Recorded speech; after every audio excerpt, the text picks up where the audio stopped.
ஆண்டவராக இயேசு கிறிஸ்து நாமத்தில் நியூ கிரேஸ் டிவியின் மூலமாக வாழ்த்து தெரிவித்துக் கொள்கிறேன். இன்று வேதம் வாசித்தாயா? வாசிக்கலாமா? இன்று வாசிக்க வேண்டிய வேத பகுதி யோவான் 19 மற்றும் 20 அதிகாரம். யோவான் 19 அதிகாரம். அப்பொழுது பிலாத்து இயேசுவை பிடித்து வாரினால் அடிப்பித்தான். போர்ச்சேவகர் முள்ளுகளினால் ஒரு முடியை பின்னி அவர் சிரசின் மேல் வைத்து சிவப்பான ஒரு அங்கியை அவருக்கு உடுத்தி, யூதருடைய ராஜாவே வாழ்க என்று சொல்லி அவரை கையினால் அடித்தார்கள். பிலாத்து மறுபடியும் வெளியே வந்து, நான் இவனிடத்தில் ஒரு குற்றமும் காணேன் என்று நீங்கள் அறியும்படிக்கு இதோ உங்களிடத்தில் இவனை வெளியே கொண்டு வருகிறேன் என்றான்.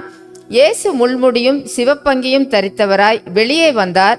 அப்பொழுது பிலாத்து அவர்களை நோக்கி, இதோ இந்த மனுஷன் என்றான். பிரதான ஆசாரியரும் சேவகரும் அவரை கண்டபோது சிலுவையில் அறையும், சிலுவையில் அறையும் என்று சத்தமிட்டார்கள். அதற்கு பிலாத்து, நீங்களே இவனை கொண்டு போய் சிலுவையில் அறையுங்கள், நான் இவனிடத்தில் ஒரு குற்றமும் காணேன் என்றான். யூதர்கள் அவனுக்கு பிரதியுத்தரமாக, எங்களுக்கு ஒரு நியாயப்பிரமாணம் உண்டு, இவன் தன்னை தேவனுடைய குமாரன் என்று சொன்னபடியினால் அந்த நியாயப்பிரமாணத்தின்படியே இவன் சாக வேண்டும் என்றார்கள். பிலாத்து இந்த வார்த்தையை கேட்ட பொழுது அதிகமாய் பயந்து மறுபடியும் அரண்மனைக்குள்ளே போய் இயேசுவை நோக்கி, நீ எங்கே இருந்து வந்தவன் என்றான். அதற்கு இயேசு மாறுதரம் ஒன்றும் சொல்லவில்லை. அப்பொழுது பிலாத்து, நீ என்னோட பேசுகிறதில்லையா? உன்னை சிலுவையில் அறைய எனக்கு அதிகாரம் உண்டென்றும் உன்னை விடுதலை பண்ண எனக்கு அதிகாரம் உண்டென்றும் உனக்கு தெரியாதா என்றான். இயேசு பிரதியுத்தரமாக, பரத்திலிருந்து உமக்கு கொடுக்கப்படாதிருந்தால் என்மேல் உமக்கு ஒரு அதிகாரம் இராது. ஆனபடியினாலே என்னை உம்மிடத்தில் ஒப்பு கொடுத்தவனுக்கு அதிக பாவம் உண்டு என்றார். அது முதல் பிலாத்து அவனை விடுதலை பண்ண வகை தேடினான். யூதர்கள் அவனை நோக்கி, இவனை விடுதலை பண்ணினால் நீ ராயனுக்கு சிநேகிதன் அல்ல, தன்னை ராஜாவென்கிறவனோ அவன் ராயனுக்கு விரோதி என்று சத்தமிட்டார்கள். பிலாத்து இந்த வார்த்தையை கேட்ட பொழுது இயேசுவை வெளியே அழைத்து வந்து தலவரிசைப்படுத்தின மேடை என்றும் எபிரேய பாஷையிலே கபத்தா என்றும் சொல்லப்பட்ட இடத்திலே நியாயாசனத்தின் மேல் உட்கார்ந்தான். அந்த நாள் பஸ்காவுக்கு ஆயத்த நாளும் ஏறக்குறைய 6 மணி நேரமுமாய் இருந்தது. அப்பொழுது அவன் யூதர்களை நோக்கி, இதோ உங்கள் ராஜா என்றான். அவர்கள், இவனை அகற்றும் அகற்றும், சிலுவையில் அறையும் என்று சத்தமிட்டார்கள். அதற்கு பிலாத்து, உங்கள் ராஜாவை நான் சிலுவையில் அறையலாமா என்றான். பிரதான ஆசாரியர் பிரதியுத்தரமாக, ராயனே அல்லாமல் எங்களுக்கு வேறே ராஜா இல்லை என்றார்கள். அப்பொழுது அவரை சிலுவையில் அறையும்படிக்கு அவர்களிடத்தில் ஒப்பு கொடுத்தான். அவர்கள் இயேசுவை பிடித்து கொண்டு போனார்கள். அவர் தம்முடைய சிலுவையை சுமந்து கொண்டு எபிரேய பாஷையிலே கொல்கதா என்று சொல்லப்படும் கபாலஸ்தலம் என்கிற இடத்திற்கு புறப்பட்டு போனார். அங்கே அவரை சிலுவையில் அறைந்தார்கள். அவரோட கூட வேறு 2 பேரை 2 பக்கங்களிலும் இயேசுவை நடுவிலுமாக சிலுவையில் அறைந்தார்கள். பிலாத்து ஒரு மேல் விலாசத்தை எழுதி சிலுவையின் மேல் போடுவித்தான். அதில் நசரேயனாகிய இயேசு யூதருடைய ராஜா என்று எழுதியிருந்தது. இயேசு சிலுவையில் அறையப்பட்ட இடம் நகரத்திற்கு சமீபமாய் இருந்தபடியினால் யூதரில் அநேகர் அந்த மேல் விலாசத்தை வாசித்தார்கள். அது எபிரேய, கிரேக்க, லத்தீன் பாஷைகளில் எழுதியிருந்தது. அப்பொழுது யூதருடைய பிரதான ஆசாரியர் பிலாத்துவை நோக்கி, யூதருடைய ராஜா என்று நீ எழுதாமல் தான் யூதருடைய ராஜா என்று அவன் சொன்னதாக எழுதும் என்றார்கள். பிலாத்து பிரதியுத்தரமாக, நான் எழுதினதே என்றான். போர்ச்சேவகர் இயேசுவை சிலுவையில் அறைந்த பின்பு அவருடைய வஸ்திரங்களை எடுத்து ஒவ்வொரு சேவகனுக்கு ஒவ்வொரு பங்காக 4 பங்காக்கினார்கள். அங்கேயும் எடுத்தார்கள். அந்த அங்கி தையல் இல்லாமல் மேலே தொடங்கி முழுவதும் நெய்யப்பட்டதாய் இருந்தது. அவர்கள், இதை நாம் கிழியாமல் யாருக்கு வருமோ என்று இதை குறித்து சீட்டு போடுவோம் என்று ஒருவரோடொருவர் பேசிக்கொண்டார்கள். என் வஸ்திரங்களை தங்களுக்குள்ளே பங்கிட்டு என் உடையின் மேல் சீட்டு போட்டார்கள் என்கிற வேத வாக்கியம் நிறைவேறத்தக்கதாக போர்ச்சேவகர் இப்படி செய்தார்கள்.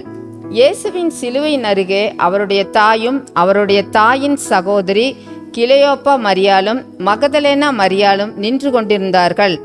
அப்பொழுது இயேசு தம்முடைய தாயையும் அருகே நின்ற தமக்கு அன்பாயிருந்த சீஷனையும் கண்டு தம்முடைய தாயை நோக்கி, ஸ்திரீயே, அதோ உன் மகன் என்றார். பின்பு அந்த சீஷனை நோக்கி, அதோ உன் தாய் என்றார்.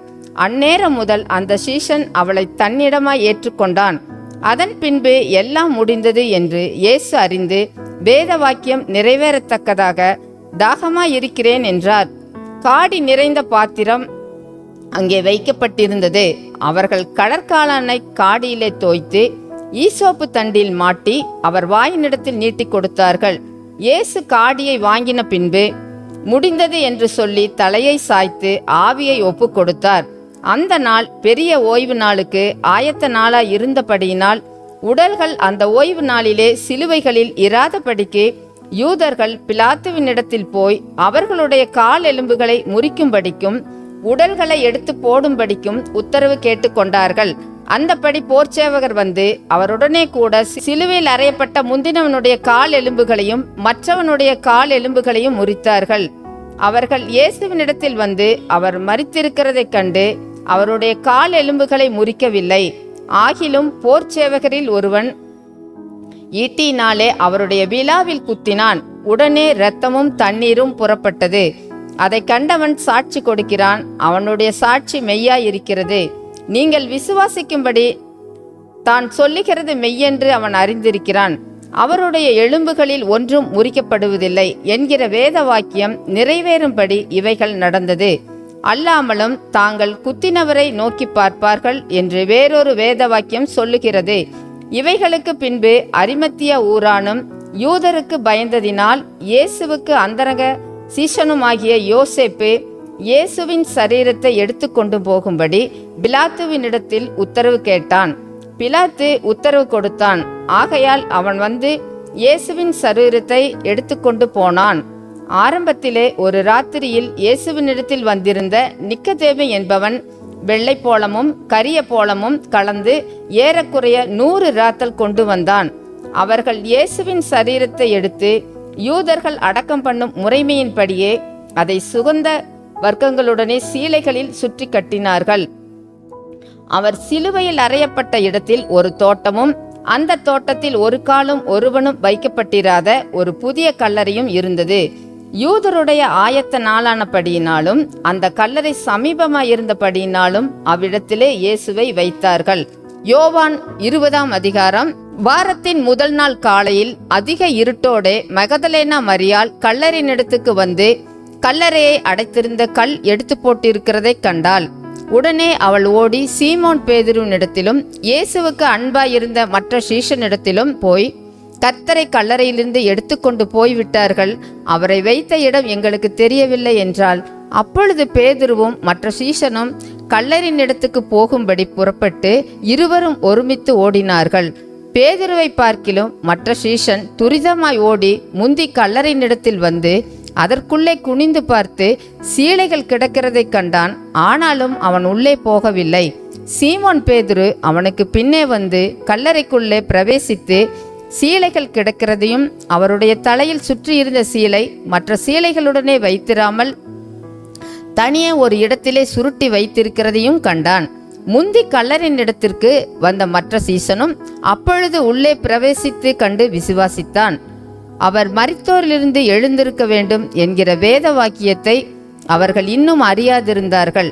பின்பு அந்த சீஷர்கள் தங்களுடைய இடத்திற்கு திரும்பி போனார்கள். மரியாள் கல்லறையின் அருகே வெளியே நின்று அழுது கொண்டிருந்தாள். அப்படி அழுது கொண்டிருக்கையில் அவள் குனிந்து கல்லறைக்குள்ளே பார்த்து இயேசுவின் சரீரம் வைக்கப்பட்டிருந்த இடத்திலே வெள்ளுடை தரித்தவர்களாய் 2 தூதர்கள் தலைமாட்டிலும் ஒருவனும் கால்மாட்டிலும் ஒருவனுமாக உட்கார்ந்திருக்கிறதை கண்டாள். அவர்கள் அவளை நோக்கி, ஸ்திரீயே, ஏன் அழுகிறாய் என்றார்கள். அதற்கு அவள், என் ஆண்டவரை எடுத்துக்கொண்டு போய்விட்டார்கள், அவரை வைத்த இடம் எனக்கு தெரியவில்லை என்றாள். இவைகளை சொல்லி பின்னாக திரும்பி இயேசு நிற்கிறதை கண்டாள். ஆனாலும் அவரை இயேசு என்று அறியாதிருந்தாள். இயேசு அவளை பார்த்து, ஸ்திரீயே, ஏன் அழுகிறாய், யாரை தேடுகிறாய் என்றார். அவள் அவரை தோட்டக்காரன் என்று எண்ணி, ஐயா, நீர் அவரை எடுத்துக்கொண்டு போனதுண்டானால் அவரை வைத்த இடத்தை எனக்கு சொல்லும், நான் போய் அவரை எடுத்துக்கொள்ளுவேன் என்றாள். இயேசு அவளை நோக்கி, மரியாளே என்றார். அவள் திரும்பி பார்த்து ரபூனி என்றாள். அதற்கு போதகரே என்று அர்த்தமாம். இயேசு அவளை நோக்கி, என்னை தொடாதே, நான் இன்னும் என் பிதாவினிடத்திற்கு ஏறி போகவில்லை. நீ என் சகோதரரிடத்திற்கு போய், நான் என் பிதாவினிடத்திற்கும் உங்கள் பிதாவினிடத்திற்கும் என் தேவனிடத்திற்கும் உங்கள் தேவனிடத்திற்கும் ஏறி போகிறேன் என்று அவர்களுக்கு சொல்லு என்றார். மகதலேனா மரியாள் போய் தான் கர்த்தரை கண்டதையும் அவர் தன்னுடனே சொன்னவைகளையும் சீஷருக்கு அறிவித்தாள். வாரத்தின் முதல் நாளாகிய அன்றைய தினம் சாயங்கால வேளையிலே சீசர்கள் கூடியிருந்த இடத்தில் யூதர்களுக்கு பயந்ததினால் கதவுகள் பூட்டியிருக்கையில் இயேசு வந்து நடுவே நின்று, உங்களுக்கு சமாதானம் என்றார். அவர் இப்படி சொல்லி தம்முடைய கைகளையும் விலாவையும் அவர்களுக்கு காண்பித்தார். சீசர்கள் கர்த்தரை கண்டு சந்தோஷப்பட்டார்கள். இயேசு மறுபடியும் அவர்களை நோக்கி, உங்களுக்கு சமாதானம் உண்டாவதாக. பிதா என்னை அனுப்பினது போல நானும் உங்களை அனுப்புகிறேன் என்று சொல்லி அவர்கள் மேல் ஊதி, பரிசுத்த ஆவியை பெற்றுக்கொள்ளுங்கள். எவர்களுடைய பாவங்களை மன்னிக்கிறீர்களோ அவைகள் அவர்களுக்கு மன்னிக்கப்படும். எவர்களுடைய பாவங்களை மன்னியாதிருக்கிறீர்களோ அவைகள் அவர்களுக்கு மன்னிக்கப்படாதிருக்கும் என்றார். இயேசு வந்திருந்த போது 12 ஒருவனாகிய திதுமு என்னப்பட்ட தோமா என்பவன் அவர்களுடனே கூட இருக்கவில்லை. மற்ற சீஷர்கள் கர்த்தரை கண்டோம் என்று அவனுடனே சொன்னார்கள். அதற்கு அவன், அவருடைய கைகளில் ஆணிகளில் உண்டான காயத்தை நான் கண்டு, அந்த காயத்திலே என் விரலை இட்டு என் கையை அவருடைய விழாவிலே போட்டாலொழிய விசுவாசிக்க மாட்டேன் என்றான். மறுபடியும் 8 நாளைக்கு பின்பு அவருடைய சீசர்கள் வீட்டுக்குள்ளே இருந்தார்கள். தோமாவும் அவர்களுடனே கூட இருந்தான். கதவுகள் பூட்டப்பட்டிருந்தது. அப்பொழுது இயேசு வந்து நடுவே நின்று, உங்களுக்கு சமாதானம் என்றார். பின்பு அவர் தோமாவை நோக்கி, நீ உன் விரலை இங்கே நீட்டி என் கைகளை பார், உன் கையை நீட்டி என் விலாவிலே போடு, அவ்விசுவாசியா இராமல் விசுவாசியா இரு என்றார். தோமா அவருக்கு பிரதியுத்தரமாக, என் ஆண்டவரே, என் தேவனே என்றான்.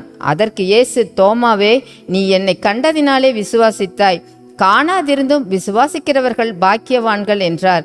இந்த புஸ்தகத்தில் எழுதியிராத வேறு அநேக அற்புதங்களையும் இயேசு தமது சீஷருக்கு முன்பாக செய்தார்.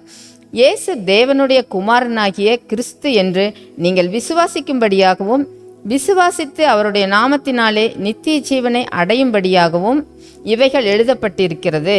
கர்த்தர் உங்களை ஆசீர்வதிப்பாராக. ஆமென்.